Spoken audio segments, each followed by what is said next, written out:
Hello and welcome. This is Rise and Shine coming to you live from Uyo, the capital city of Akwa Ibom State, Nigeria. Today is Wednesday, of course. It's midweek and we are super excited to be doing this with you today. My name is Uyai Anek and thanks for joining us once again. And I am Francis Oyima. Hey there, it's glad to have you joined us again. It promises to be another interesting moment. And of course, I'd like to believe some of us are already in our work environment. You're heading to your work, probably, well, safe journey down to your workplace. But it's going to be a beautiful day and a lot of opportunities await all of us. Yeah, speaking of people that are en route work this morning, you need to be able to watch Rise and Shine on the go. So subscribe to our YouTube channel, follow us on Facebook, Instagram, and all the social media platforms. Right now, we are live on YouTube and on Facebook, so you can actually experience and join the conversation online if you need to move out of the house this morning. Of course, several things happening in the country. Just yesterday at about the close of work, there began to be a whole lot of buzz. What's happening in Nigeria?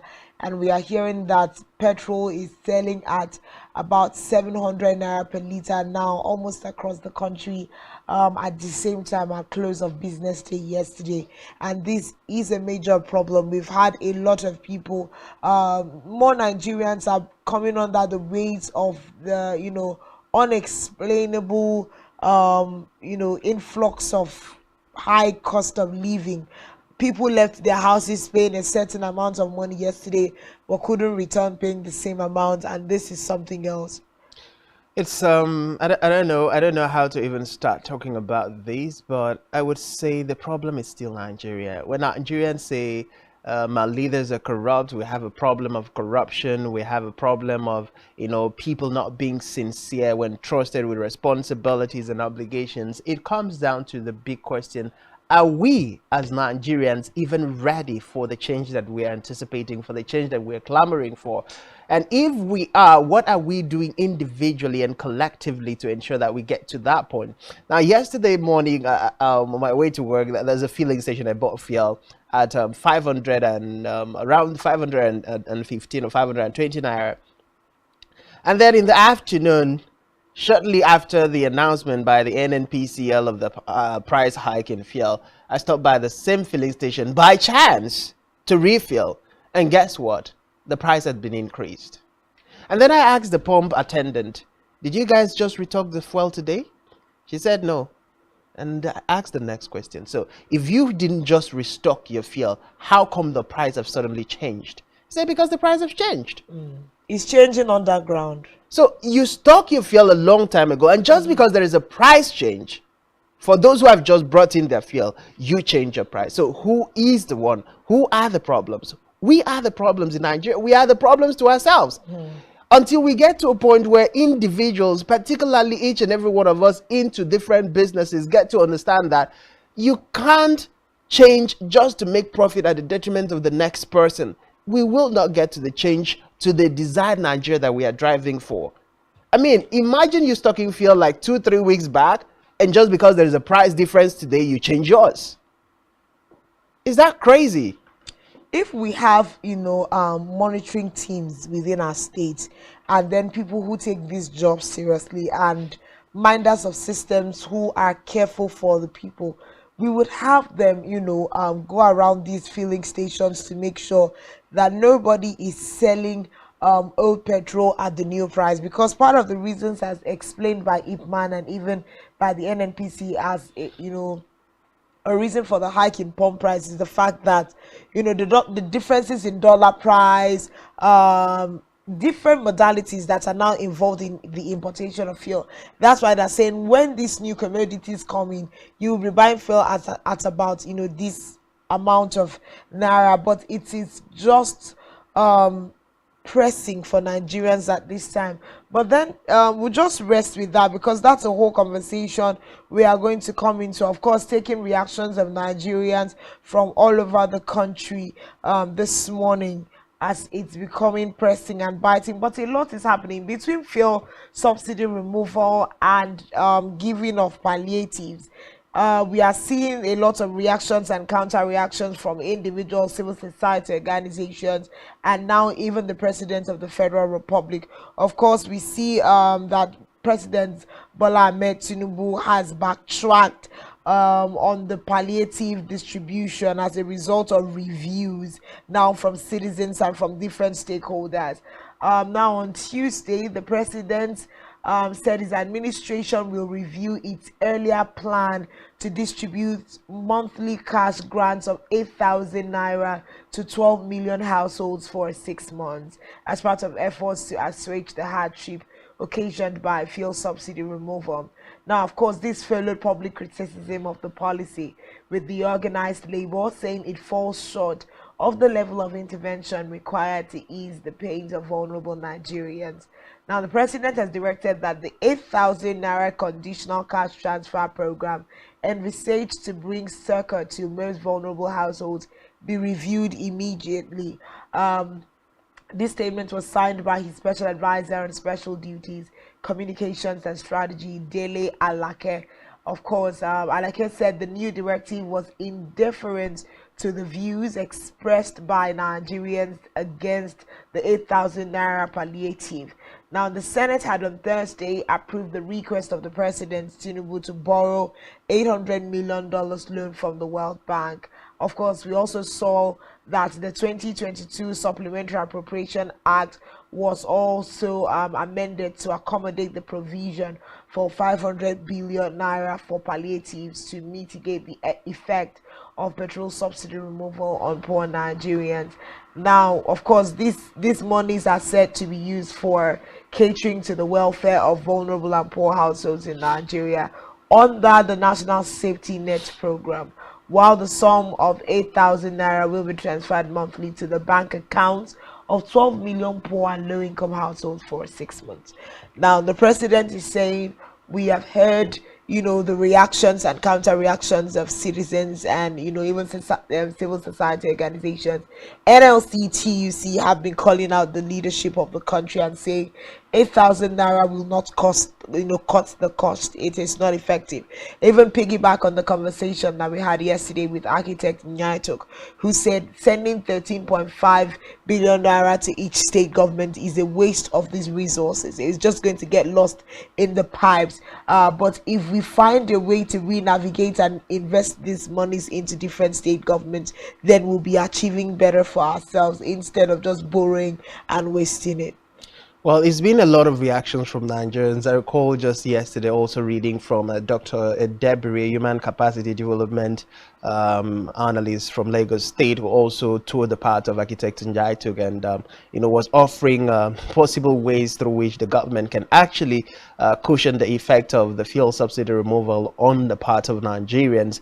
And I'm hoping that now that the presidency has come out openly to withdraw its steps, that part of the review they would be looking into would not be to make transfer to Nigerians, but rather to look into some of the very lasting solutions that have been made available through the different concerned Nigerians who have written openly or directly or indirectly to the presidency expressing what can be done to actually cushion the effect of fuel subsidy on Nigerians.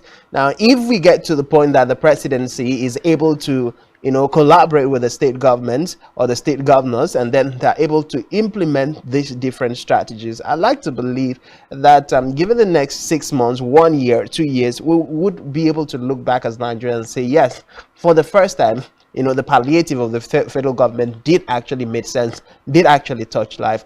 And I'm saying that drawing attention back to the market money, the trader money, all the other Sub taxes, sub schemes of the federal government that has been in place since time, I don't know for how long that has been, and the impact is not really felt. Yes, you've been giving 10,000 naira to XYZ.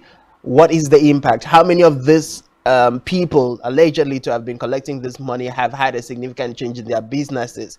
I mean, if we have not been able to see the impact of those money that has been given for over a year plus or more, and then you're talking about 6 months. What's the guarantee that we are going to see a different effect in 6 months? What's the guarantee that, you know, this is not going to fall into the wrong hands? I recall having conversations with people during the Trade That Money, and you know, people get to have multiple registration. Yeah. And then one person gets to have like 20, 30 multiple registration, and there are no checks and balances within the system to even authenticate and validate these people. Even when you say, okay, we are using direct transfer to their money, so somebody can get multiple bank accounts from different people and say, okay, you know what, when this money comes in, I'll give you 2,000 naira. I mean, who wouldn't jump at 2,000 you didn't work for when somebody's getting 10,000 using your account? So people jump at it and then get to do what happened. At the end of the day, we are not seeing any results. So if the federal government is able to partner with the state government, the relevant government agencies, the leaders and the people entrusted with the responsibility to, you know, ensure that this federal government program of cushioning the effect of fuel subsidy removal on Nigerians is well addressed, then I'd like to throw the part of Nigerians who want to stay on the hope mantra of President Ahmed Bola Tinubu that, yes, eventually we will see that playing out. Nigerians will be able to look back and say, yes, we invested. The federal government gave out palliative to cushion the effect of the fuel subsidy removal. This palliative has provided or produced XYZ number of people who are now independent, capable of standing on their own, and also have employed XYZ number of people. Then we can begin to monitor. And then, of course, we can now use this template for further, you know, government schemes and programs or social investment. Of course, this also puts the president in a very fine position in front of Nigerians, as it were. Of course, like Dele Alake also pointed out, this puts the president's prioritization of the well-being of Nigerians ahead of anything else. I mean, this is clearly a matter of we hear you, we see you Nigerians, and your responses and reactions to certain, you know, issues and certain policies and moves by the federal government. And he's saying we are willing to redress, you know, and rejig some of these things just to fit in for the overall good of citizens. Of course, we've also seen the fact that he has the signing of 4 executive orders have, you know, been put in place to cancel out 4 classes of taxes and suspend the implementation date of others. I know that in the last 2 months since the president assented, you know, leadership, there's been moves for different taxation schemes, and it just felt like everything was happening at the same time. Subsidy removal, taxation schemes were being promoted, and we've also had, we really also need to say lots of thanks to civil society organizations that have been on their husk since the beginning of this administration, and also to media houses, we must say, for driving these conversations, lending a voice to, you know, the feelings and the plight of Nigerians, and also at this point for, you know, having a president in Bola Ahmed Tinubu who has positioned himself to, you know, be seen and perceived as the person who hears and, you know, is willing to redress. At this point, we must say these thanks. But of course, he says he will continue to be a listening leader whose ears will not be dulled to the views expressed by the citizenry. So this is good. Let us wait and hear what the review is going to be. What are they going to decide to do differently? The likes of architect Ezekiel Nyaitok have written open letters to the president, you know, and the presidency, forcing certain kinds of solutions that can be used as opposed to sending 8,000. And we know that a couple more of technocrats around the country are going to arise with these kinds of solution-oriented, narratives. So let's see how the federal government puts all of this together and how it's going to affect. Because I mean, borrowing $800 million from the World Bank and then the 500 billion, we can't just take it through the pipe and then find a way to start paying back that debt. But this is a good one, and Mr. President is on the right track with this. Well, I wouldn't jump on the bandwagon to believe Mr. President is on the right track yet until I get to see and hear from the presidency what standpoint they're finally taking. Because if we jump, all of us, on the bandwagon, and then the president come out to say, okay, we have now decided it's not going to be 8,000 naira again, it's going to be 10,000 naira. It still leaves us in the same place. Yes. So it's still the same issue. So I'm going to wait to see what the president is going to say, what the president is going to arrive at, and how the plans and the strategies they're going to come up with. Now, a lot of Nigerians have said for this to actually take place, the president needs to look at technocrats, needs to look at people who are proffering this solution, look at their capability and capacity to actually maybe serve, because most of them have also said, you know what, if you bring this, since we are the ones, proposing it, we can actually help the government, to make sure that this actually comes to fruition.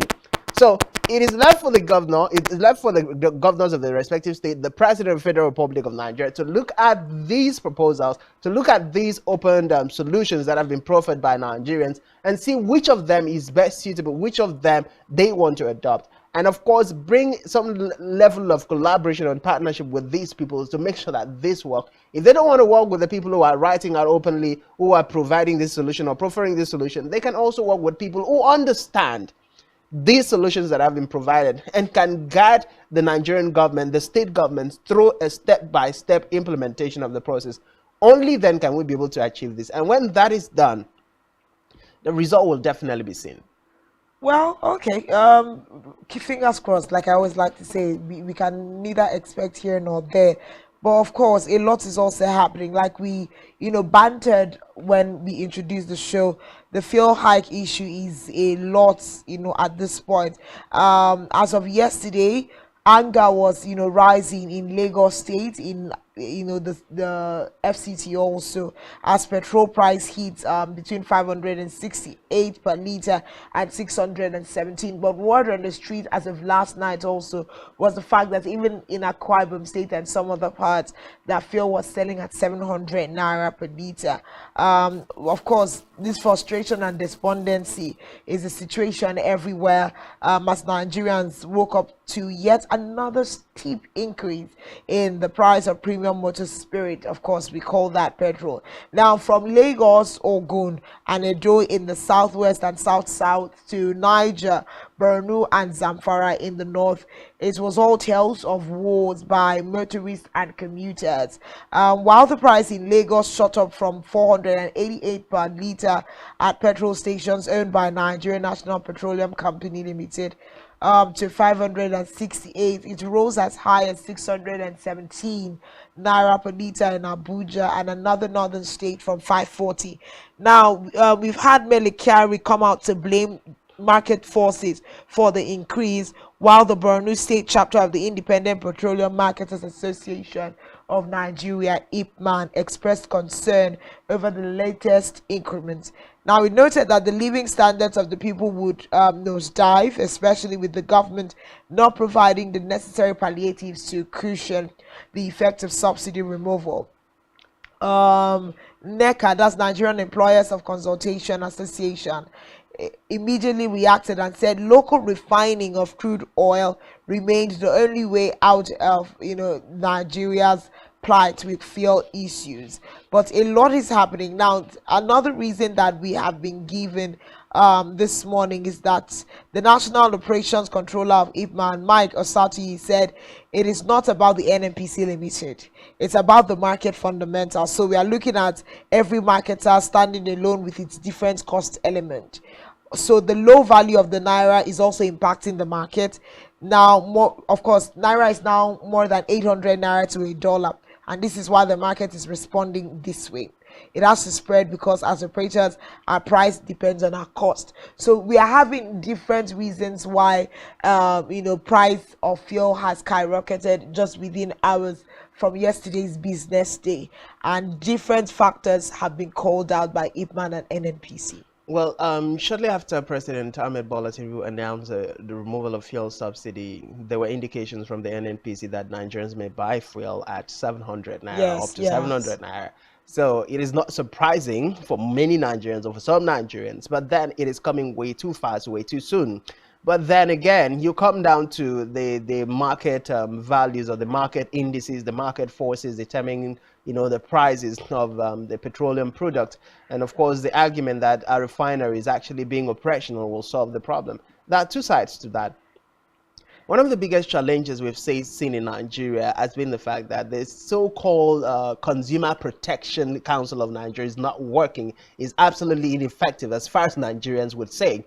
Because if we had a regulatory agency that was up to its responsibilities and duties, then certain things happening in Nigeria would not happen.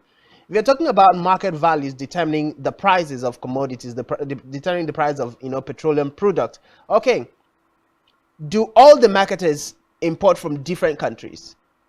Do they not all import from one direction? And if they import from different countries, what is the price variation? Because in as much as we know that these people are independent marketers, they are importing into the country and they ought to make profits from their investment, there has to be a benchmark, there has to be a margin. And that margin can only be understood or even looked into when the Nigerian Consumer Rights Protection Council does its job to understand, okay, if let's say Nigerians, the Nigerian marketers are importing all of their fuel from US, UK, wherever that is, and then this is the benchmark of their investment. This is the benchmark of what they're bringing in, how much they are buying, and this is the cost of the shipment. This is the lifting cost, and this is how it gets. And by the time the fuel gets to Nigeria, their depot in Nigeria, this is how much has been spent. So split that down to a liter. This is how much can go. So when this is done and the people get to understand, when the marketers are trying to exploit Nigerians, the Consumer Council would understand that, okay, this is actually profit taking too far. And then price regulation can come into existence. Whether or not we get to that point is actually left for the government of the day. But I believe that if Nigerians actually want to be honest with themselves, just like what we saw yesterday, I mean, in Akwa Ibom, from 500 and something naira in the morning to 650 naira in the afternoon, same filling station, who has not restocked in how long? So how does that get to mean that? Is because there is a change in the market values, there is a change in the market forces of the new importers of fuel, and then you're sitting down in Akwa Ibom State, you're sitting down in Calabar, you're sitting down in Lagos, you're sitting down wherever you are, just because you've heard there's a price difference, you hike your own price. So for me, what Nigerians are facing is a problem of Nigerians themselves. If the marketers get to grow a conscience, get to grow a heart, and do business with a human face, most of the problems we are facing, we will not be facing it. But it comes down to the power, the willpower of government to ensure that the rights of Nigerians are not trampled upon. Yes, every business person is in the business to make profit, but profit should not be made at the detriment of Nigerians. You shouldn't exploit Nigerians to make profits. This is very important. Of course, we also see blames being traded on the fact that oil prices in the international community is, fluctuating, is neither here nor there. And like you rightly asked, are these, different importers importing from different countries? So you can be experiencing, price per person might differ because of how much they got it from the different countries. And also, a big question has been posed: will these fuel prices come down at any time? And then Ipman is saying yes, the prices may come down depending on what activities is happening around oil production and oil sales around the world, as it were. But I think this is majorly affecting Nigerians because we lack structure around the whole crude oil production and distribution within the country. But we'll just let that particular conversation rest, because I mean that's something we need to delve into holistically. How are Nigerians even surviving? Of course, you can be a part of this particular conversation because we need to know real time what's happening in your end of at your end of the country, all over the country, from Plateau State, Taraba State, Sokoto, wherever you're watching us from, Lagos State. What is the reality of things on ground with you at the moment? Of course, there are several solutions that have also been preferred even by IPMAN and by NNPC. They're asking us to drive less, and they're also asking us to use, for those states like Lagos State that have social transportation program schemes, they're asking citizens to take advantage of this some more, save up money. If you don't need to be at a particular place, save up the time and the fuel cost. If you drive 2-3 cars in your house per day, cut down on all of that so that you can save money. These are even solutions that have been preferred by the Marketing Association of petroleum marketers, and for us to be able to go by this season, and that's a lot. But then again, let's move up from that particular story and go to security whilst we can. Well, as far as security is concerned, just before the security talk, I think it's about time the Nigerian Consumer Protection Council actually rise to its mandate. That's a valid Because when conversation. you look at the things that the Nigerian consumer is entitled to by the Nigerian Promotion Act, you would see that most of the rights of Nigerians are being violated, and nobody's doing a thing about it. Until we get to actually enforcing those laws, Nigeria will still be, continue being the way it is. But talking about security, it's been a bit of a different scenario and expectations on the part of Nigeria since the new service chiefs were appointed by President Ahmed Bola Tinubu. And of course, we saw the screening at the Senate, and then yesterday we saw the screening at the House of Reps. And of course, with the Senate and the House of Reps, definitely the service chiefs will be ratified by both chambers. We've seen that happen at the Senate. Definitely is going to happen at the House of Rep. A lot of things on the minds of Nigerians. It's about time the service chiefs settle down and then begin to sort some of the biggest problems that we have. I'd like to take some of the comment coming from the chief of security officer, and of course some of those things are very salient things.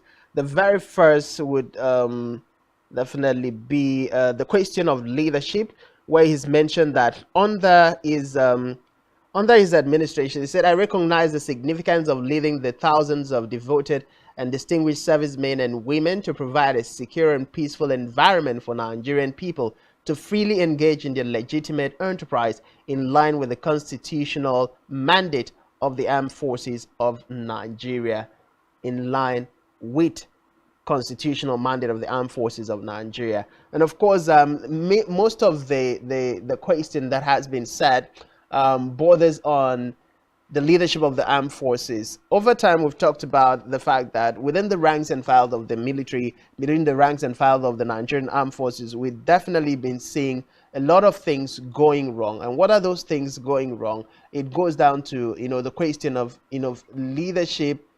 It goes down to the question of leadership. It goes down to concerns that the military's personnel are not well taken care of, and all of those. So having the security head actually coming to speak that his administration is going to focus on giving a more people-oriented leaders will definitely lead to a better Nigerian military and of course the Nigerian armed forces. Well, of course, we saw the general officer commanding GOC 1 Division Nigerian Army, Major General Olufemi Akinjobi, say the army has adopted realistic training that will enhance its operations against insecurity. Now, of course, the GOC stated this at the 1 Division Operation Planning Kadar for officers within the 1 Division area of responsibility on Monday in Kaduna State. Now, reports say the training will bring together participants of the ranks of captains to colonels in the 1 Division area of responsibility. Now, Kinjobi said the workshop was organized to refresh the personnel on the various aspects of the operations and planning process in order to enhance their skills and improve their capacity in the single and joint service operations planning process. Now, in line with the Chief of Army Staff vision, which is a professional Nigerian army ready to accomplish assigned missions within a joint environment in defense of Nigeria, Akinjobi, according to him, said warfare has become increasingly complex due to changes in the nature of threat and technological advancement. He further said that armies all over the world are continually engaged in training and capacity building to enable them to surmount emerging security challenges.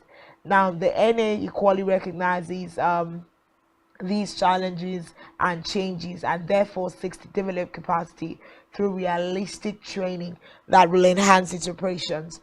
Now, Kinjobi said 1 division's experiences in Biringwari, Falgo, and Karaga and other forests, as well as other experiences in other areas of operations in the division, had helped in gathering useful lessons and identified gaps in the conduct of the operations. Now, this is a really strong conversation that we have here from the Nigerian military as of now. They are saying we see how the times have changed within war tactics and the rest, even in terms of intelligence gathering and preparation for battle space.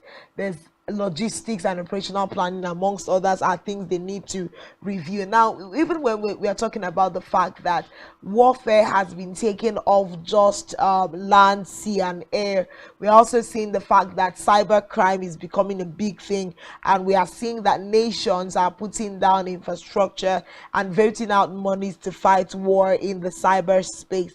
So we need to know that the Nigerian army, and they've come together to put energies to make sure that if warfare takes off from this the forest areas and get into cyberspace, we are not running aground and we are not lost. We're also looking at technological advancement in terms of equipment and ammunition that the Nigerian army use. How often are they trained and retrained? Let's not forget that the Nigerian army does not all only they're not only involved in military activities within the country, they are also sent for peacekeeping activities within Africa. And I know that Nigeria is one of the most effective in terms of peacekeeping missions in other parts of the continent. So these are things that it now behooves on the Nigerian army to make sure that they are evolving with the changing times, and having the new chief of staff saying that this is going to be something he considers very seriously is worthy of note, especially because we've also had the president in the course of the last 2 months say that he wants the Nigerian army and other sectors of security to come together and work as a unified force. He's saying he intends to see, a unified front where all artillery of security share information, share expatriates and all of that, and let's get the security issues in the country fixed. So when we see that they are saying we have a new clear cut strategy on how to handle security issues in the country, I think now Nigerians can now begin to bet on what difference we are going to see, as opposed to the promises that have been made in the former administration and under the leadership of other people before now. Well, as far as the Chief of Defense Staff, General Christopher Musa's statement is concerned, one of some of the few things that have struck most Nigerians has been the fact that he has pledged to involve Nigerians in the fight against insecurity in the country. And if we take our minds back to the conversations the military have had so far, and the conversations from the part of Nigerians, particularly when we have bandits, we have ISWAP, we have different terrorist group hitting on communities. Most people have come up with the concern that for these terrorists to actually exist and operate effortlessly, it means they're working hand in hand with persons within the community.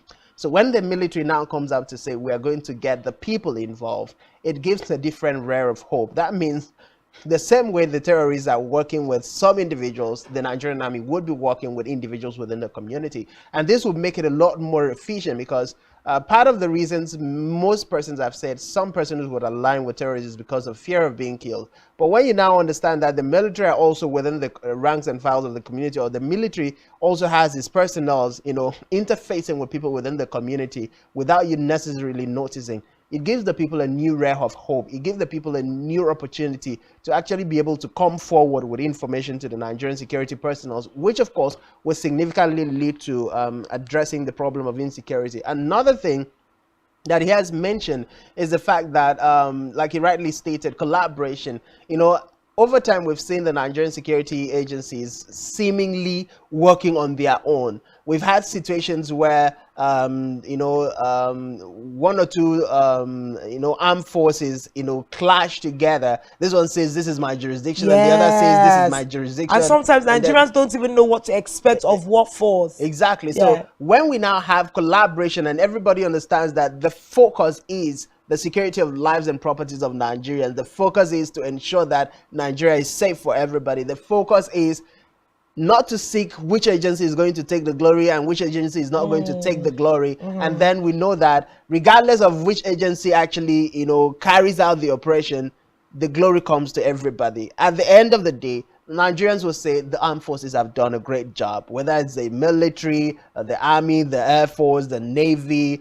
Everybody has done their part, because without these collaborations, we are actually always going to see, these variations, these differences in the personals, and of course with the clashes, there's going to be a loophole. But when everybody understands the core mandate, the core duty, their core responsibility, then let's say, for instance, just painting an exemplary picture. Let's say the Nigerian military is conducting an operation that maybe the Nigerian army wasn't aware of, and then, or the Nigerian police wasn't aware of, and then these two personnel happen to, chance at themselves at the hideout, of, say, a criminal hideout, and then these two will be able to understand that, okay, this is an operation in the interest of Nigeria, and both of them, instead of fighting as to who will take the operation and who should go back, will join hands and carry out the operation. So this is a step taken in the right direction. And if the Nigerian armed forces and all its personnel take these to heart, and then, of course,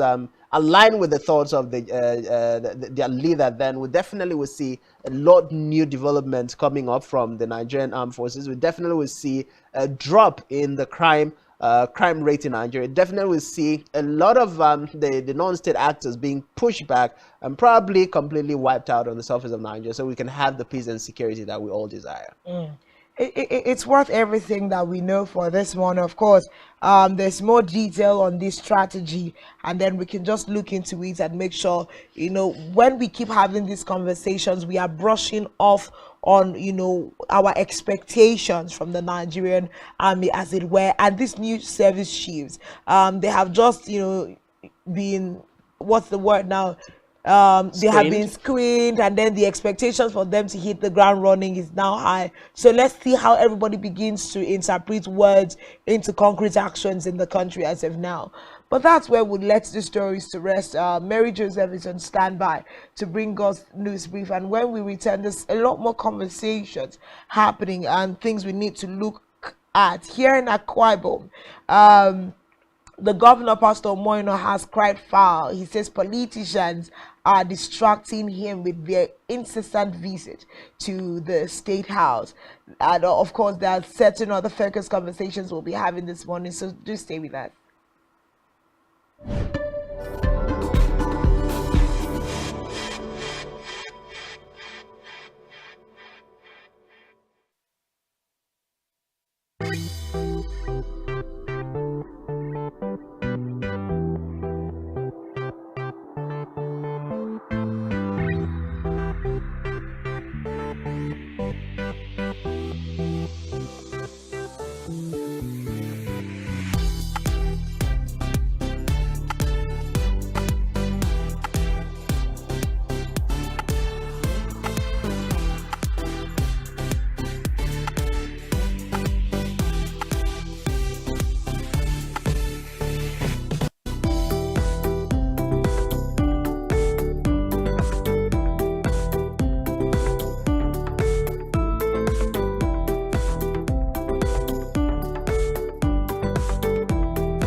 Business exists only to meet the needs of the people, but there's an extra advantage if your product and services are pitched on a platform that gives you the added advantage over your competitors. For your desired return on investment and so much more, advertise on Spectrum Television, on StarTime's DTH Channel 421 and on free-to-air with a frequency of 12733. Spectrum Television, broadening your horizon.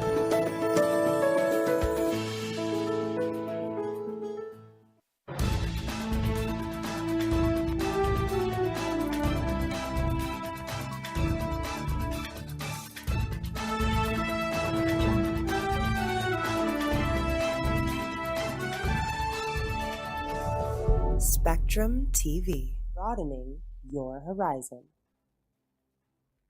Every society is premised on the quality of relationships forged by its inhabitants. The health of these relationships determines how well people, relationships, organizations thrive and how long they stick together. Join Uyai Anyekan on Connect every Wednesday from 6 p.m. to 6:30 p.m. and on Sunday 2:30 to 3 p.m. on Channel 421 on StarTimes to catch all the conversations, interviews, real stories, and how to navigate relationships and family life in the 21st century. Real people, real faces, real stories. Connect live on Spectrum Television. Nigerian police, which is the only one allowed by grossly abused. Our governors have to share police powers with the president as stipulated by the constitution. We do not have a federal government police force. We have the Nigerian police force, which shall be administered, organized, and supervised by the Nigerian police force. No, my lord, I want to say something. I want to say something here. Perhaps it might also enlarge the scope of people who should be invited here for examination. My lord, if we cannot find those who literally murdered Abiola, who are those people who could be said to be the beneficiaries of the death of Abiola? Rogers has linked you with some of the killings he did. He never did. He linked you with the attempted murder of Hebrew. He did not. My lord, the matters council is leading the evidence in our matters. Is this an adversary proceeding? It's not, my lord, but we can't be talking about cases which are in court, Is my lord. this an adversary proceeding? It's not, my lord. These cases are in court, my lord. I'm just reminding your lordship. My lord, sorry, my lord, I think I'll be in cross-examination. Legally Speaking, a program that deals with legal issues and questions we face as citizens of this amazing country, Nigeria. Legally Speaking. Join us every Friday from 5 p.m. to 6 p.m. for Legally Speaking. As of state and government, Secretary General, delegates. This was the Lagos Nigerian for Spectrum TV to recover 40 lives since the planting.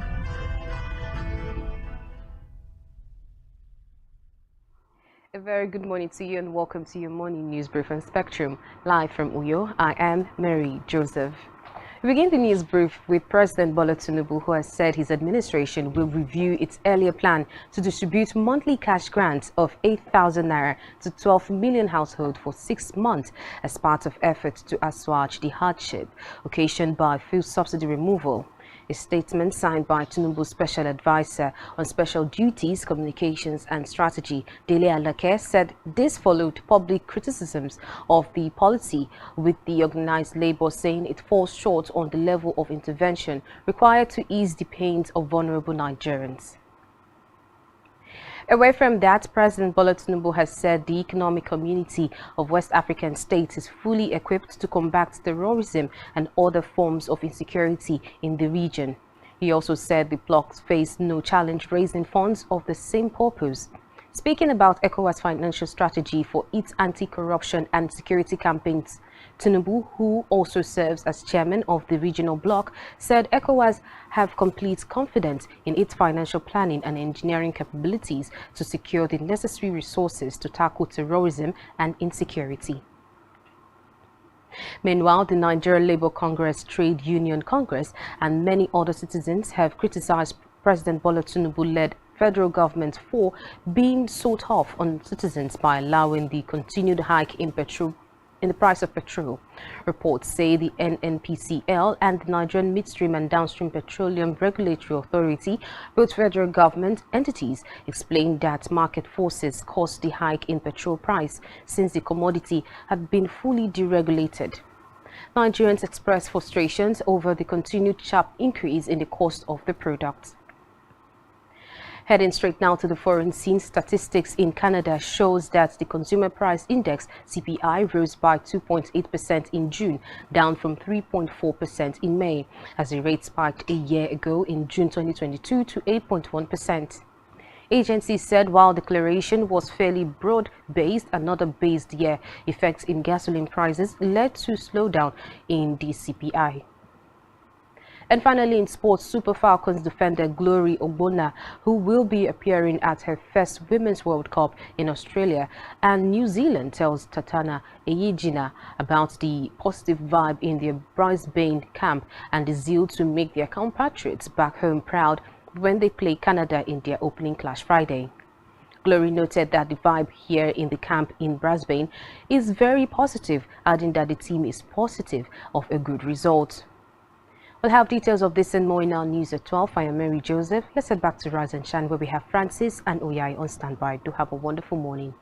As of state and government, Secretary General, delegates. Disaster of the Lagos Nigerian for Spectrum TV to recover 40 lives in Second County.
Glad to welcome you back. It's still Rise and Shine coming to live on Spectrum TV. Don't forget you can join the conversations and we're live on social media across all platforms.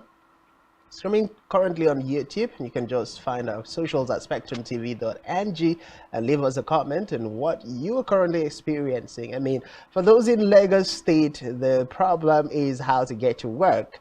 Abuja, and of course, practically every state of the Federation right now with the price of fuel.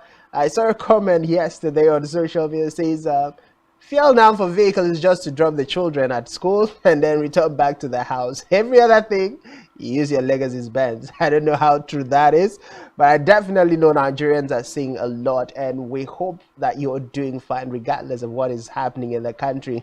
And we also like to believe that in the move of President Ahmed Bola Tinubu, that whatever review the presidency is going to do to the proposed 8,000 naira transfer to the vulnerable Nigerians, numbering 12 million, of course, with the ripple effect anticipated or projected by the federal government to hit over 60 million of Nigerians, that something far better than that will actually come into existence. And if you just joined us, just a way of bringing you up to date with what we've talked about this morning. We started off with the fuel, hike that as yesterday.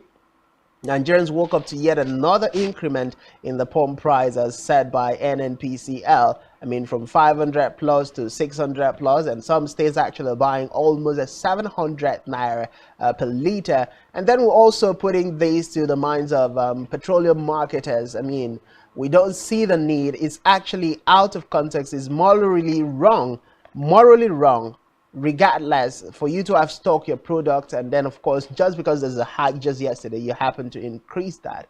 We need to get to a point in Nigeria where we conduct business with a human face, and then we seek to make profit not at the detriment or exploitation of other Nigerians, but just working within the confines of the provisions of the law. And then of course there's also a call on the Nigerian Consumer Protection Council through the Nigerian Consumer Protection Act to enforce the implementations or the provisions of that law so that Nigerians can stop exploiting Nigerians and we can have a better environment for us to transact business, for us to live and fulfill our dreams, aspirations.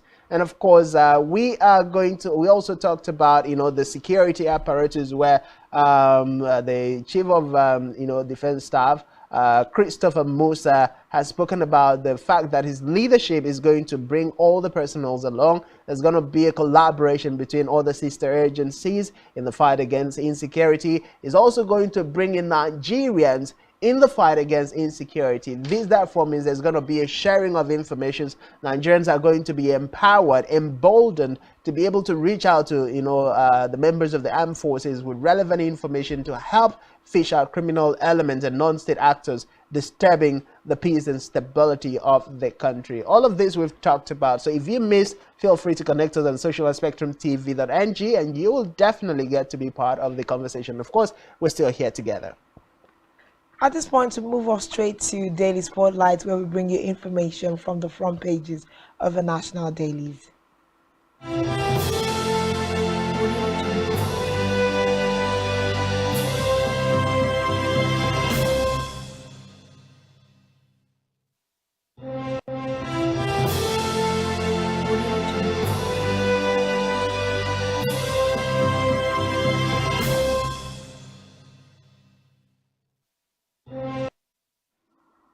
Well, it's time for us to take you around what is happening on the major newspapers in Nigeria. And of course, this morning, we'd like to take a start from the Nation, with the Nation newspaper.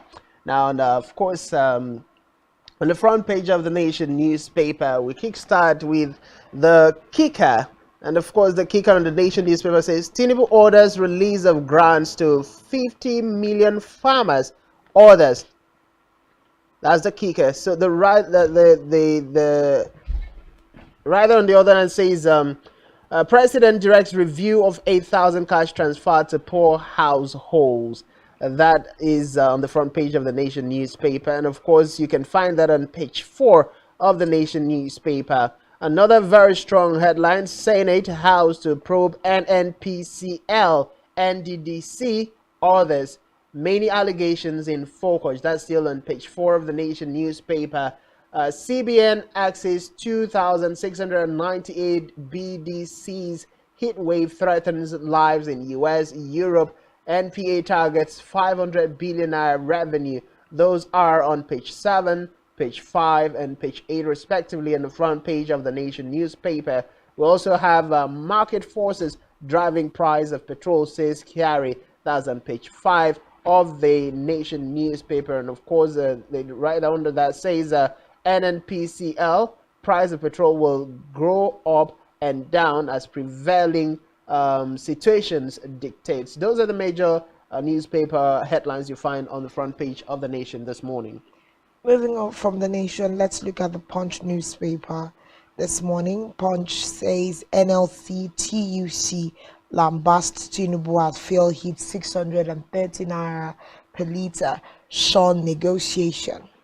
Labour kicks against 8,000 naira palliative, says Tinubu deviated from making Nigeria better. NNPCL defends new pump price, filling stations short, queues resurface in Abuja and Lagos. Tinubu backtracks, I beg your pardon, reviews proposed 8,000 naira cash palliative. Page 12 is where you can find details. Sustained air attacks on terrorists, commander tells troops. Page 8.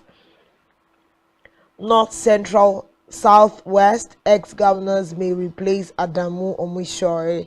Page 9 is where you can find details. CBN deletes 2,698 BDCs in 1 year. Page 21 is where you can find details.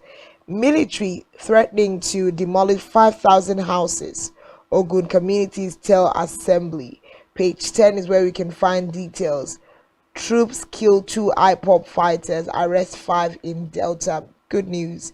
Page 8.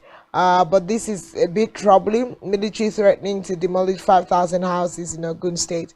Nigerians are already facing it hard. We need to be careful with things and policies that we move. But that's what we have on the front page of the Punch. Well, our next up is This Day newspaper, and on the front page of This Day for today, the kicker there says, fuel price, Labour threatens to pull out of talks with federal government, and the writer says, litre now 617 naira. Carry attributes high to market forces. NLC accuses government of insensitivity, says no transparency in disbursement of palliative. NNPC GCEO says no shortfall in product supply. NMDPRA blames rising crude prices, freight costs. NECA kicks urge federal government not to kill those it's trying to save. You can find that on, of course, the front page of This Day newspaper on page 9.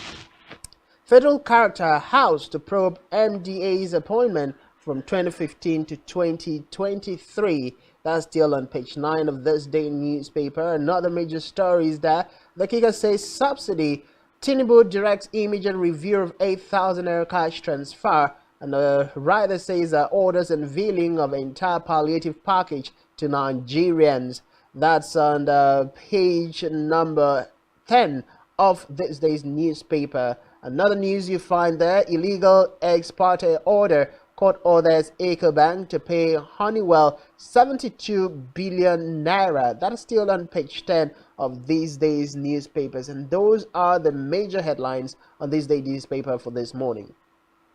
All right, moving from This Day newspaper, let's take a look at Nigerian Tribune.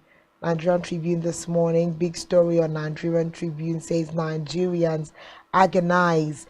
NLC kicks as NPCL sells petrol at 617. Of course, we have a plethora of that particular story across all papers this morning. Now we see here as a rider, unemployment caused by high petrol price will increase mental disorder, says psychiatrist. We are watching, says ASU. Fuel price hike at 617 naira will further destroy the economy, make naira worthless, says expert. Market forces now determine price of petrol. NMPC on page 4 6 and 21 is where you can find details. Of course, we have cross reactions across board with this particular fuel price hike. We also see here NPA generated 191.4 billion naira revenue in first half of 2023, remitted 55.7 billion naira to consolidated revenue fund. Page 7 is where we can find the details of that. Trafficking: how Abuja residents rent out 7-month-old babies daily at 3,000 naira for alms begging. NAPTIP DG, page 30. That is a major social vice. We see here ocean search, Senate to probe 6.5 billion naira shoreline protection contract. Page 5 is where we can find details of that story. Articles documents alleging certificate forgery against Tinubu show inconsistency, APC tells court. Page 4 is where we can find details. Proposed palliative cash transfers rob the poor to pay the rich, NLC. Page 5 is where we have details. Let passengers undergo BP sugar level check before boarding plane, reps tells aviation ministry. Page 8 is where we have the details of that particular story. After public outcry, Tinubu reviews 8,000 naira palliative to 12 million households to unveil complete package for Nigerians. Page 23. And that's all we have in the front page of the Nigerian Tribune. Well, our next up this morning is front page of the Vanguard. Of course, the kicker says anger as petrol hits 568 naira per litre in Lagos, 670 naira in Abuja. Others and the riders that says motorists, commuters grown nationwide. Market forces driving up petrol prices, says NNPCL CEO, carrying adds no shortfall in petrol supply. NMDPRA blames rising crude prices on fried cars. Ipman worries over fresh rise in price. NLC rejects new pump price, says it's provocative. Adds situation will worsen poverty hardship in Nigeria. And of course, local refining only way out, says NECA. That's on page 5 of Vanguard this morning. Another major headline: subsidy removal. Tinubu orders review proposed 8,000 naira cash transfer. That's the kicker. The rider says plans to unveil federal government's palliative package. Still on the front page of Vanguard this morning, we have court asks Ecobank to pay Honeywell 72.2 billion naira damages. That's on page 9 of the Vanguard newspaper. And of course, exchange rate foreign scholarship to be suspended for 2 years. TED Fund. That's on page 8. Reps to security agencies stop setting vessels with stolen crude oil on fire. That on page 9 of Vanguard newspaper. I definitely would love to see what will happen as a result of this one.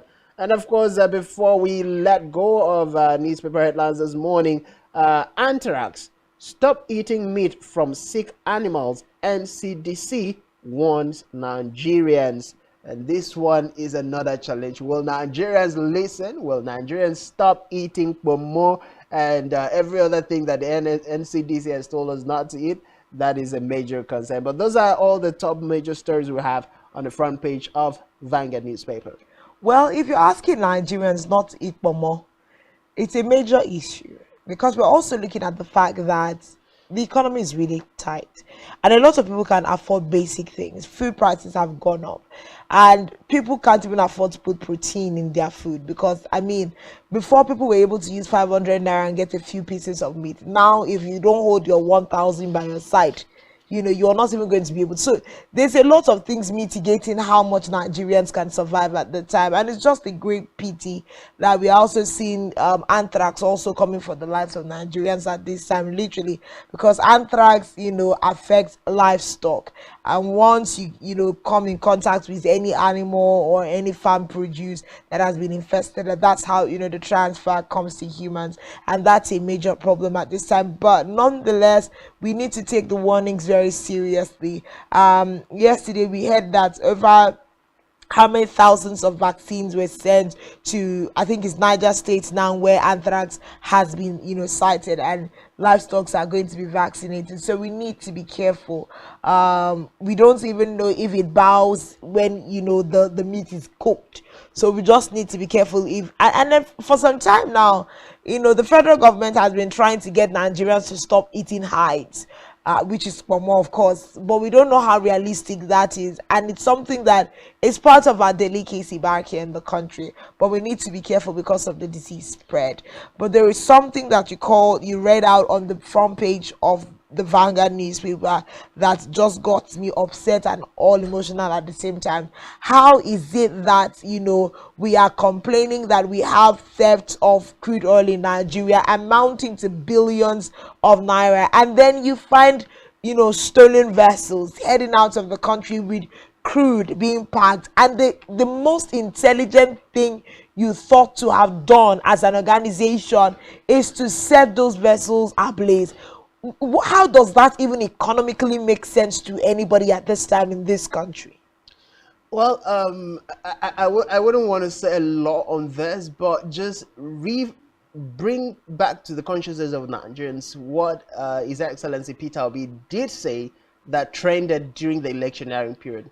No stealing of crude oil happens in Nigeria without high-powered collaborations between the ranks and files of people in government coffers, people within the armed forces, the military, and all of those. And in his word, crude oil is not like candy that you just step into the supermarket and then you pilfer it and put in your pockets. It takes a lot of resources for that to be done, and no vessel comes into the Nigerian waterways without the Nigerian Navy's awareness. No vessel goes out without the relevant government agencies knowing. There is literally no way that can happen in Nigeria. So for this to have happened, Nigeria is responsible for oftentimes setting ablaze the vessel. It's because they understand in the event that these vessels are actually probed, they will be found wanting. They'll be found culpable. So what is the way out? Destroy the evidence. When you destroy the evidence, nobody's going to trace it back to you. And that's very valid. So that's very valid. If we get to a point that the national assembly circle, so we are talking about losing our production quota because of oil theft. We're talking about not being able to meet up with the revenue that should have come to Nigeria. But then you catch the criminal because you had sworn as a member of the Nigerian military to protect the sovereignty, the integrity, and of course every other thing in Nigeria. So how does setting it back? What is being lost? What is being stolen? So it goes back to the same argument. If the military cadres, the armed forces actually want to reposition itself as the chief of army staff, that's an evidence. From the vessel, from the ship manifest, from every other documents regarding are those involved, where are those the oil going to, who are those collaborating with these people? By the time you have a long list, even one of such cartel being dealt with decisively in Nigeria, then the problem of ILT. Nigeria. So whether it's all theft or the like, someone is covering for someone who is doing something for someone. But we need to put an end to all of this so that we can move forward as a country. Imagine that those vessels that were burned now will not be heard of. But of course, we do not have people that are mindful of the citizenry minding our public systems, and it's such a pity. But then that's where we definitely leave the conversation on. Of course, we see that the NLC has pulled out of talks with the federal government over the fuel price hike. So they're saying these negotiations are leading nowhere. Let's stop talking and look for other solutions to the problems that Nigerians are facing at this time. Bedeviling Nigerians, from palliative related issues to to fuel price hike, and also the cry out from the Akwa Ibom State governor for politicians to allow him to do the work that he was elected into office to do. Stay with us after this break.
Welcome back. If you're just joining us, this is Rise and Shine, and we're coming to you live from Uyo, the capital city of Akwa Ibom State, Nigeria. Several conversations have already gone on topical issues, biting issues, conversations. So we'd like for you to follow us across all social media platforms, all of which you can find at spectrumtv.ng.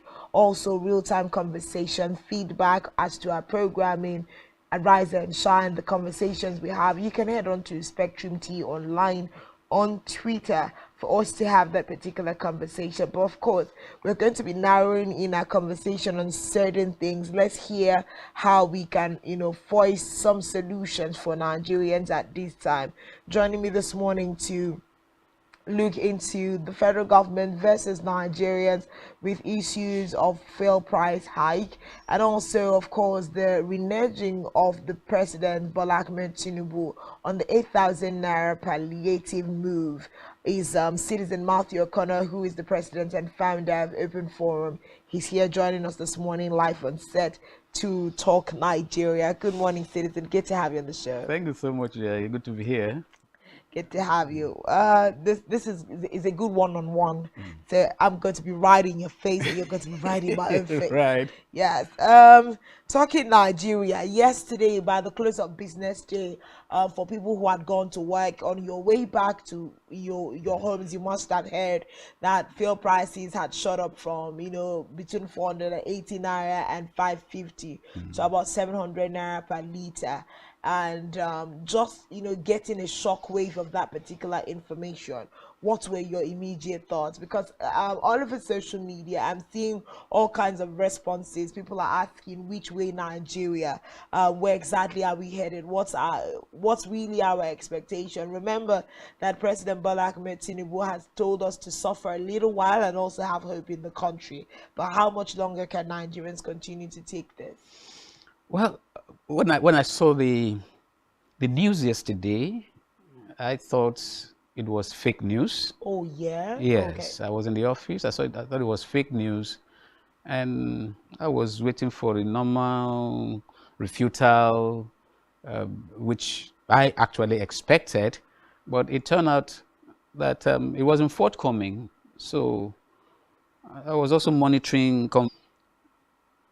I walked there to look at the meter, and I was shocked what I found. 640 naira in Uyo, on a Kaitinan road, to be exact. I felt very bad. I felt very bad in the sense that it is like some persons are taking Nigerians for granted. Why am I saying so? The announcement was said to have been made by the group NNPCL. And this is the same NNPCL that is a business outfit. It is no longer the regulating body. This same NNPCL that was the sole importer of petroleum products from 2016, when there was deregulation. Deregulation happened in 2016, when the pump price was taken from 87 naira to 145 naira. Where are we today? I must have said this before here. If I've not said it here, I'm going to say it for the benefit of our viewers, that from 2016, when there was deregulation, that the government, from what NNPCL itself said, and what federal government too have owned up, that they went into what is called direct sales, direct purchase contract, where crude is given to refiners outside in return for petroleum products. That does not involve payment of subsidy. So the major issue, one of the major challenges himself in 2012 called salad of corruption in the NNPC. Remember in 2012, on 1st of January, the then President Jonathan, then the subsidy that we knew was in the region of between 11 naira and 12 naira per liter, with a consumption rate that was between 28 million to a little above 30 million liters per day, which was seen and said to have been corruption, non-existent, by the opposition party then that became the ruling party. And something very interesting happened. But the private sector, it was festive season, people had traveled. And because of the change, some persons had to sell their things to even get back to their various stations. So government reversed because of the public outcry and because the opposition took government to task. And maybe in this process, I'm going to take some quotes from we went back to paying subsidy. But all the same, we were buying fuel less than 100 naira, 80 something. Despite the direct sales, direct purchase contract, which was in place, with really side by side, which means really look at citizens, government include as in those that have been entrusted with the power to oversee the running of the administration. They themselves are going to this. Remember, citizens must take responsibility to engage government. Praise singers would never allow any leader in a situation where citizens do not have to wait for labor to speak for them. They don't have to wait for some professional bodies. Some of them are nowhere to be found. They are just nowhere to be found. Now, we actually federal government, because it just looks like we're not making any headway. But before we even get to civil society organizations and people calling the federal government order, there's something you said that I want to reflect on. The Goodluck Ebele Jonathan administration, subsidy was removed and then at some point replaced, but then we continued to yesterday the fact that prices of oil in the international market is also unstable and it has also gone up. Part of the factors that are called out are the Russia-Ukraine war and was president is also affecting the fact that we cannot have these fuel at these prices anymore. I mean, we've gone all the way from 185 naira to buying fuel at 780. Big conversation around we need refineries is now overburdened, because we are having that conversation but it feels like nobody's hearing. Some of them didn't buy these products new, and they had said there were speculations that by the end of July the prices were going to go up because certain importers are going to be bringing in fuel. I want to lean you back in of August. Where do you think this is going to place us with the myriad of issues we are experiencing with fuel price? Well, I want to correct an impression. Under Jonathan, we never bought fuel except the administration of Buhari inherited fuel at 87 naira, and it was considered too high. In fact, per liter, which was just part of the propaganda. Which also sounds unrealistic to the ears of Nigerians at that time, because we are like, if we can't even buy it consistently between that 87 naira, who says we can come back to 45? But yeah, that's why we need to be able to differentiate between propaganda and real engagement on policies. Having said it was sudden, and then the timing during festive season when people traveled, and some people had made their budget, they didn't up. The thing got to about 12,000 or even higher than that. People got trapped, and I remember some persons. I was against this style because the issue was that market forces will determine the prices. You can't allow market forces to determine the price of goods where you don't even have producer of crude in the whole world. So why didn't we think that we should maybe go for modular refineries or make some of our existing refineries to work that administration based on that? And let me share something with you. This is a statement that Asiwaju Bola today. President Jonathan breaks social contract with the people, and that's he personally complete removal of subsidy. Either we restore the subsidy or use the funds with the subsidy. As more of these programs are ready to go online, then the subsidy can be lifted in phases. And he went ahead to talk about the issue of the also said, it all depends on what and who in society government would rather favor. He called that removal of subsidy the Jonathan tax, that it represents a new standard in elitism. So, put measures in place to cushion the effect, knowing the poverty level in our country, and also knowing that the greatest challenge in the subsidy regime was not subsidy per se. It was and is still the corruption in the sector. So, for me, I said so from day one, it was a brainwave when His Excellency, Mr. President, said, subsidy is gone. It wasn't in the speech. Anybody that could have put that in his speech on Inauguration Day will have been the enemy of His Excellency. So his aides are exonerated, and he also said so, that he said it by himself. And typical of some Nigerians, they applauded it.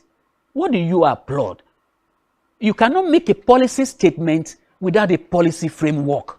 But then before he made that statement, we know that the Buhari-led administration had already put groundwork in place for subsidy to be removed, because part of the biggest arguments with regards to this is the fact that it's, from July, it was no longer in the budget of the federal government. Let me share something with you, which I'm sure you already know. The Buhari administration knew that if they remove, or say they remove subsidy, they would not, that would have been the climax of all that was considered as bad about the government. Why? The poverty level of Nigerians, we have never been so impoverished until the last 8 years. Officially by government figure, MBS, World Bank, 133 million people thrown into multi-dimensional poverty by a single administration. Now, go back to what I told you earlier, having to do with that subsidy was removed in 2016. President Buhari came on an APC that subsidy was a scam. There wasn't like subsidy. Who was subsidizing who? The video, the tape, it's all there, all over the place. So, and no provision was made for subsidy when they came in, until they discovered that, yes, truly there was subsidy, but they had to take it not just a notch higher. They overblew the whole stuff. Why? Somebody somewhere came up with an initiative that was never known in the subsidy regime in Nigeria, the direct sales, direct purchase contract, where crude was given in exchange. But NNPC was paying, or said they were paying, subsidy. Now, something else happened which people may feel, let's do as if we are not even aware. NNPC became the sole importer of petroleum products. All other marketers were shut out. So what does it mean? It means that NNPC became the regulator, they became the business arm, importing the fuel. They were the one that were giving the crude.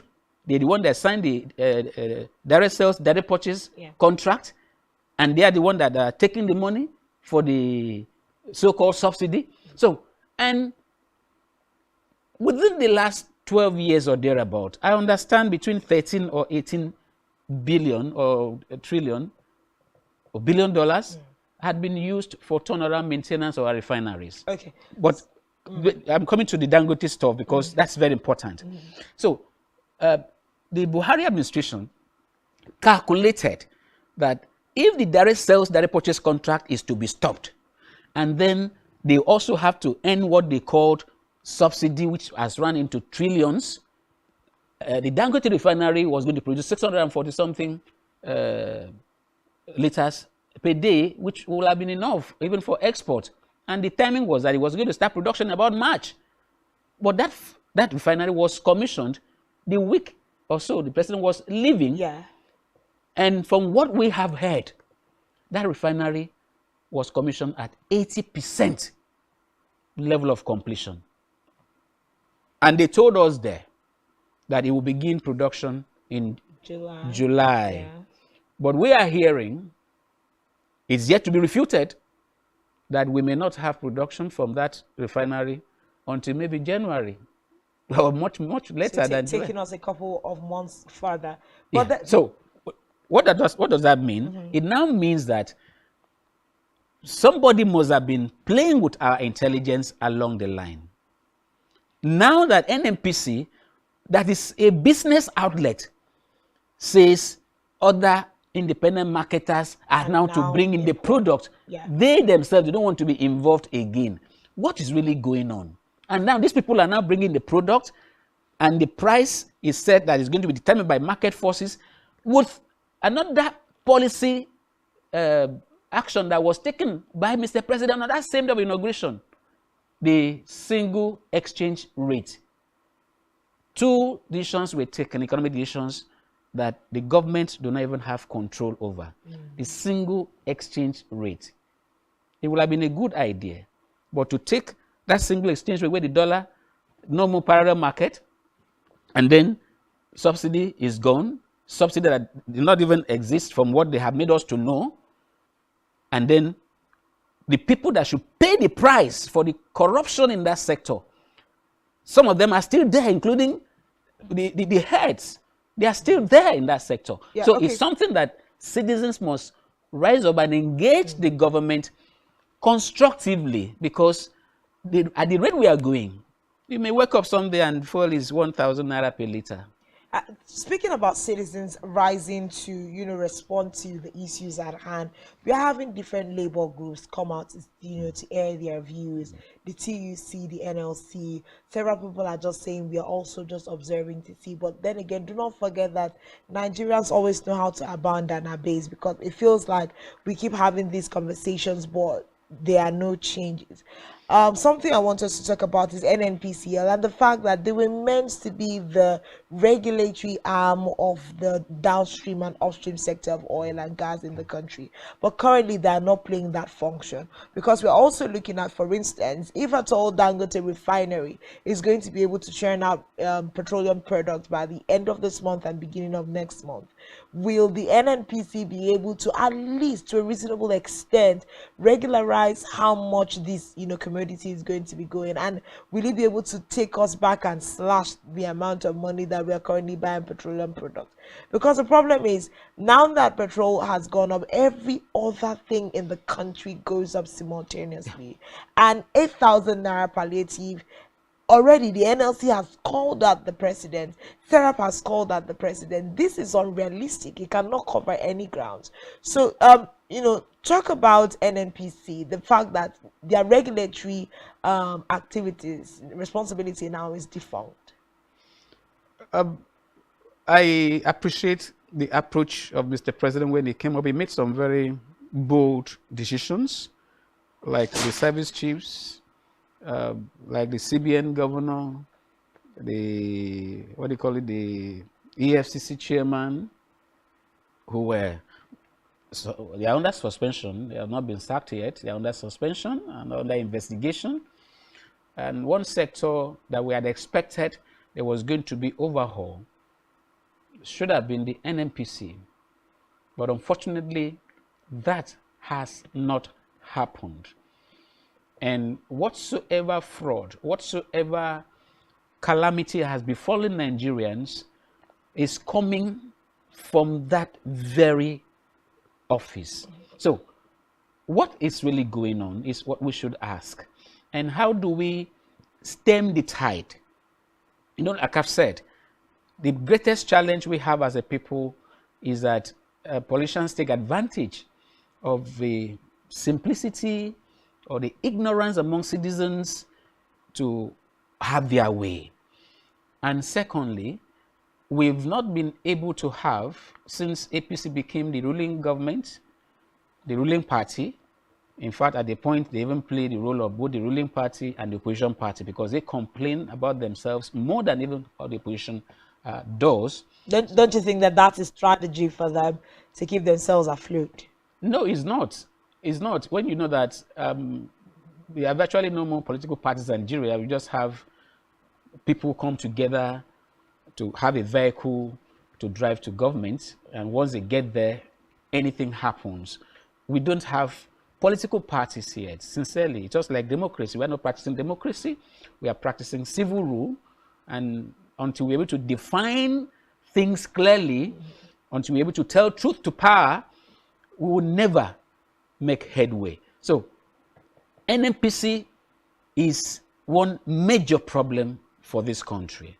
And the kind of mess that has been created there, I'm sure President Bola Ahmed Tinubu is aware of certain things. Maybe it's biding his time, but it is taking its toll on citizens. You cannot be in the business and at the same time, you are the regulator. It's absolutely impossible. So are we asking that the federal government brings out a separate arm of, the oil and gas sector that regulates all of these activities in terms of pricing and distribution? The reality is that the step taken to do away with fuel subsidy was not well thought out. But it feels like, because these are things you've also raised in our conversation this morning. Yes. When it was, Goodluck Ebele Jonathan's time, the time was not right. The setup wasn't right. We've come again to Tinubu's administration. The setup is not right. The timing is not right. It seems like with regards to subsidy, the time is never right. The process never really settles. So now let's veer a little towards solution-oriented. When you don't face reality, there's no way you will not be able to misunderstand the timing and the purpose. I am told that even in developed world, energy sector is subsidized, just like food. And that's in developed economies, where even people are battling with obesity. You now come to a country with almost the highest number of poor people on planet Earth. We don't have the highest population in the world, mind you. We have China, you have India, that are in the region of 1 billion plus and all of that. We didn't have as many poor people as Nigeria in extreme and multidimensional poverty. So whatever you're doing, you must take into consideration how are you cushioning the effect on citizens. For instance, the minimum wage in the country is how much? 30,000. 30,000 naira. NLC is pushing for 300% increase. It doesn't even, no, it's not even 300%. It's more than that, because they're talking about 200,000 or 300,000, which is even impossible. If you do that, a country like Zimbabwe, that the currency collapsed completely, Venezuela, where you find heaps of money that is not equivalent to $1, will be four laws. You will have the money, but you won't be able to. It wouldn't amount to anything. So it's not in the volume of the money, it's in the capacity to think. If we are unable to think, if we are unable to have the political will to step on toes, it's impossible to solve this country's problem. I have said something that I want you to note. The subsidy regime was not the problem. The problem in that sector was the corruption. So if you don't deal with the corruption, you've done nothing. It's in the context of Nigeria, the state of Nigeria is dealing with corruption within our sectors, a reality that can be handled. I mean, our former president Muhammadu Buhari plagued himself as a semi-god to fight corruption, but we see how that panned out in the 8 years. Is it something that we can even say that our now President Bola Ahmed Tinubu has the willpower? Because a lot of things beyond talk is the fact that we lack the willpower to execute the kind of change that Nigeria needs. Do you think that President Bola Tinubu is that person with regards to the realities we are experiencing with the fluctuation in availability and pricing with petrol commodity? I love the term you used. The outgoing president was like a god, sort of, and the term I have used before, and I want to say it here, that he was treated like a deity.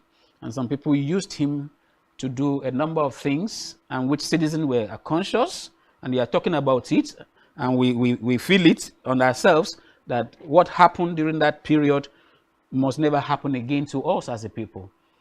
One thing you need to know about Tinubu is he's a civilian. He doesn't have a military background, but he's a civilian general or field marshal. Tinubu has lots of political will. Whatsoever he wants done, he gets it done. And like I've said before, I'm saying so again here, that let's pray that what he does or what he wants to do will be good. Otherwise, if it's something that is going to be bad, he will still go ahead and do it because he has so much political will. And that's to be an advantage to us. If we can engage him, for instance, you talk about the 8,000 naira palliative disbursement. No, I don't want to call it palliative 8,000 naira embarrassment. Yes, because you look at the time 8,000 naira was being approved for 12 million Nigerians. 12 million families. Families, 8,000. At the same approval, 70 billion was approved for the National Assembly. And how much? 30-something or 20-something billion? 35 billion for the judiciary. How many persons were to be the beneficiaries at the National Assembly? How many families make up those? No, right? Clearly. How many families make up the National Assembly? And they were specific for the incoming members. It's not for renovation. It's not for equipment. They said palliative. It was for working conditions. But because we're out of time, I need us to rest that particular conversation. Because, so just in a minute or two, our governor in Akwa Ibom State, at least you've established the fact that President Bola Tinubu has the political will to effect change if he so wills with regards to if what is working on is pro-people. Yes, if it's not but he's giving us that energy of being a pro-people president, because I mean he has said we are going to withdraw and review that 8,000 naira palliative, embarrassment, like you said. It's not but even we do not know where it's headed. It's not even the palliative that we need. What we need is good governance. A typical Nigerians, no matter how poor we are, we need good governance. All right. Not that kind of palliative that will not solve problems. It definitely won't solve any problem. But then, Akwa Ibom State Governor Pastor Moino is crying out and asking politicians to give him space to breathe so that he can, perform the cause for which he was elected. He's saying incessant, unannounced visitation by politicians are clouding his space from getting work done. What are your thoughts with regards to this? Just like President Bola Tinubu, Governor Moino has been giving us a lot of political and governance vibe in this state, and then he's saying, I do not want to take visitors away from Thursdays and Fridays, and you need to have an appointment because I came here to do a job and I must get it done. I commend Pastor Moino for making that statement. You need to know what people in political offices face. There's a sense of entitlement by politicians, particularly those that had one role or the other to play. They feel that government house, they can even go there and sit from morning till night. And even if they don't have anything to contribute, just be there to boost their ego that this is their government. So having somebody to tell them, please, there's work to do. And you that is coming without appointment, like the man said to himself, I heard him and I love how he said it. How dare you just leave your house, drive to government house and call him and tell him you're waiting, but you don't have access. They don't allow me to enter. We can that kind of thing. So it is a good notice. I'm sure it won't go down well with them, and because where that is coming from, there should be more. There should be more.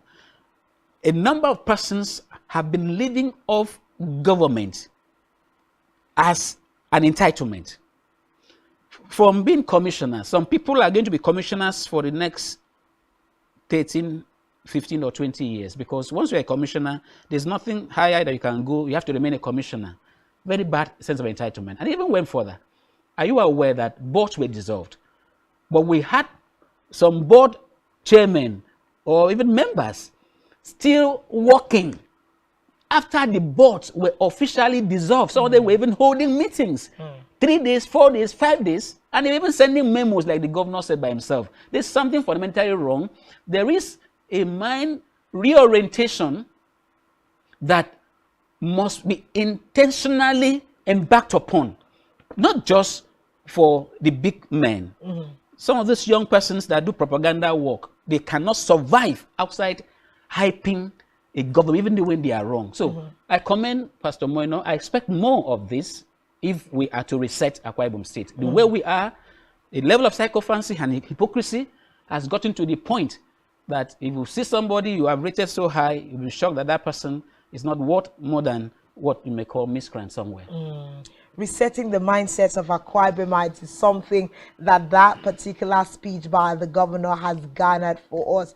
We do hope that politicians can, get in line with what the state governor wants. But we must say a big thank you to you, Citizen Matthew O'Connor, President and founder of Open Forum, of course, for all the beautiful work that you do as a civil society organization, lending your voice to serious issues. Thank you for coming on the show. Thank you so very much for hosting me. Thank you. Yeah. Well, that's the much we can take on Rise and Shine this morning.